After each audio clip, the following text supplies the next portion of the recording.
Hi TV people! Oh, extra spin, extra spin. Oh, stars in your eyes. Right then, it's this house here we have for the darker cream render. This is a commercial to 6-bed HMO conversion. This is a bit of an update from the last video to see where we are. So plastering's probably 95% of the way done. So as we walk in through the front door, obviously you can see this massive, I don't even know what the word is, massive bundle of cables, or spaghetti bolognese. That's what it could be, spaghetti bolognese. So we've got that there. Obviously this wall's now been plastered skimmed. This was where we had the previous party wall issue, and there was a massive hole there from next doors.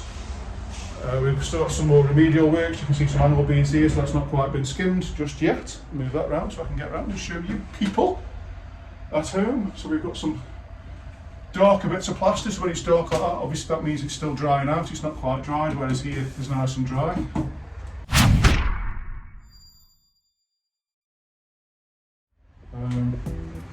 Just because we're trying to get this one done for Christmas, people, we've had the kitchen delivered, so we have got random carcasses scattered all over this site. So, bedroom numero uno downstairs. This is the front bedroom.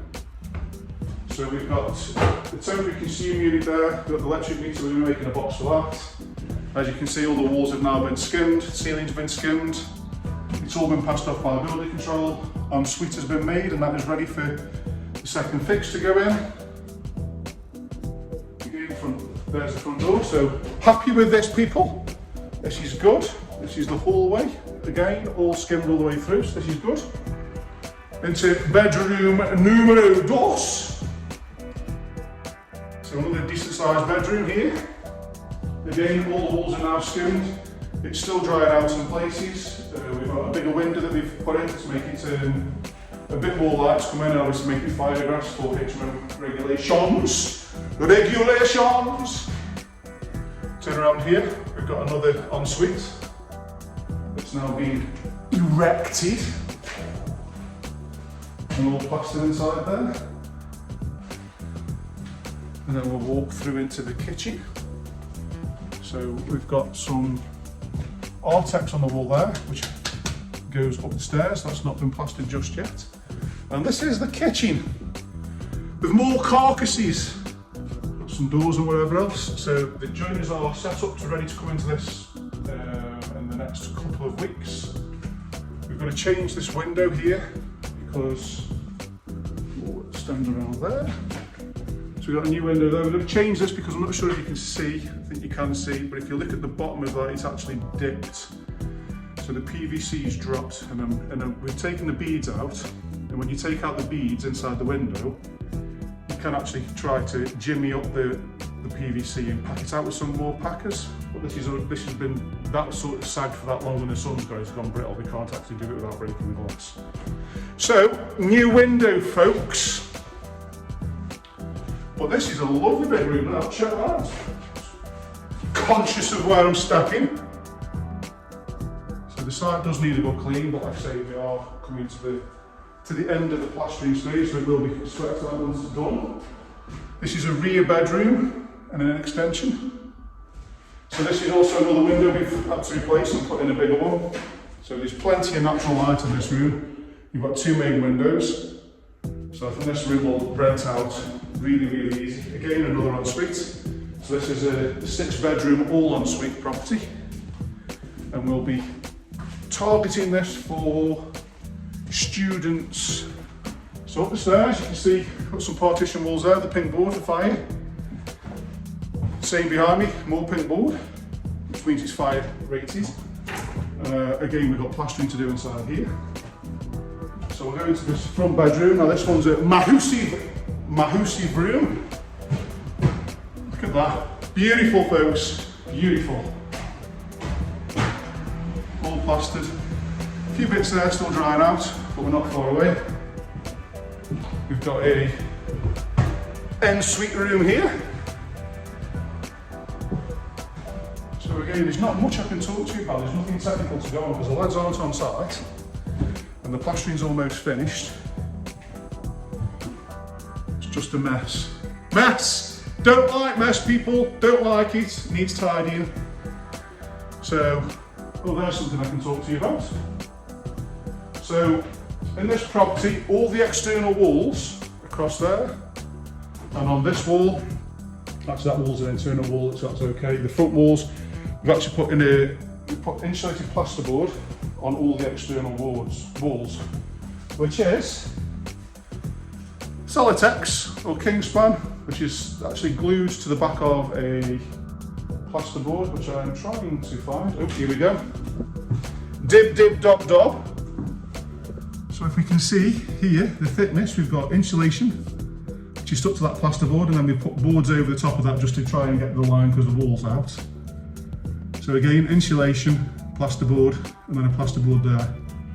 So all this wall is insulated. So obviously with the HMO, the landlord pays for the bills himself. So this stops all the thermal, so this creates a bit more of an envelope so it holds the heat inside to stop it going out of the brickwork, because the brickwork on this property is actually a solid brickwork and I don't think it's got a cavity. No, it doesn't. So, and the tip for you guys at home is when you are installing this, or if you are trying to do it yourself, we want mechanical fixings as well as dab. So the dab is this stuff. So this is a board adhesive, which is like a cream. You can see where they put this onto the board and pushed it, it's obviously smeared over. But because you're sticking it to the insulation, which is like a tin foil, it doesn't always stick properly.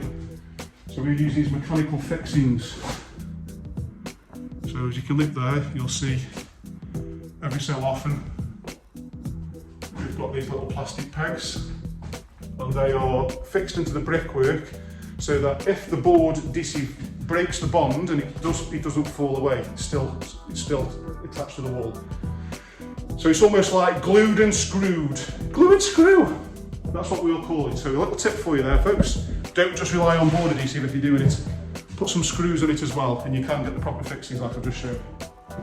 So there's a little bit of a tip. I would always recommend you do it in your house as well, because it will save you a fortune on bills going forward. So if anyone's actually doing any homework like school, but if you're doing any DIY at home where you want to make your walls thermally more efficient, recommend doing this on the walls, especially if you're doing some work with regards to plastering. Board it first, get it insulated, save you some money going forward. And this, ladies and gentlemen, is the last bedroom, the 6th bedroom, with the ensuite at the back. And this was the awkward room, in my opinion, because I'll stand back here. At the top of the stairs, we turned around, we've built this stud wall, and as we go through, we've put some big steels across the top there to open this up. But what we have done is just created a step there. Now we can't really lift the floor up, because if we lift the floor up, we won't have the head height here. So we have got a step. We have got a step in this. But then my question before on a previous video was, if this was yours, where would you put the bed? Because you've got the step where my finger is here, the tickling stick. You've got the entrance there, so that platform there is not big enough for a bed, which only leaves this floor area that I'm on now. So would you put the bed in there? It's too small.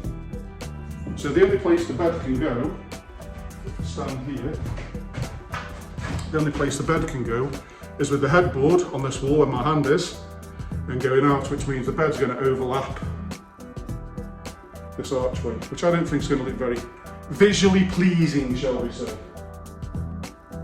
But I can't see anywhere else it can go. But still, we're this far through now, so we will find out shortly, folks. So again, progress update, a little bit of a tip in there with about thermal upgrades, and that's it from me on this one, people. Stay tuned for more updates, and I'll see you shortly. Mwah.